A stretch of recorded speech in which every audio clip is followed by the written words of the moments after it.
তোমার সাফল্য আস্তে আস্তে বাড়ছে, তুমি এক্স সার্ভিসম্যান, তাই তো? দেখো কিভাবে একটা বয়সের পরেও এসে চাকরি ছেড়ে তারপরে আবার সরকারি চাকরির জন্য সবার সাথে কম্পিট করে কীভাবে পড়াশোনা করতে হয়, এবং সেটার যে ধরনের জেদ দরকার, যে ধরনের শক্তি দরকার, সেটা তোমার মধ্যে কিভাবে তুমি বজায় রাখতে পারলে, এবং কি ভাবনা চিন্তা তুমি পড়াশোনা করে অলরেডি একটা পরীক্ষায় পাস করেছো, আজকেও তুমি একটা পরীক্ষা দিয়ে এসছো, এটা যদি একটু ছেলেমেয়েদের বলো। এখানে আমার মনে হয় যে সবথেকে যারা এখানে রয়েছে, তো আমার থেকে এজেড হচ্ছে স্টুডেন্ট হিসাবে হয়তো আর কেউ নেই। আমার প্রায় হচ্ছে 40 বছর বয়স হতে গেল। আমি ইন্ডিয়ান আর্মিতে 18 বছর চাকরি করে এসেছি। তো আমি গত 2023 সালে রিটায়ার করেছি।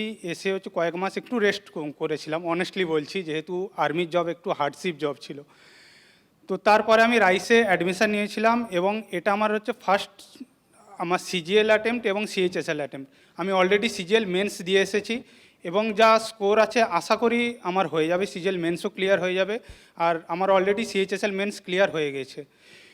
তো স্টেপ এখানেই থেমে থাকলে হবে না। আমি ইভেন আজকেও গিয়ে এসবিআই ক্লার্কের এক্সাম ছিল, আমি আজ সকালেও এক্সাম দিয়ে এখানে আসছি।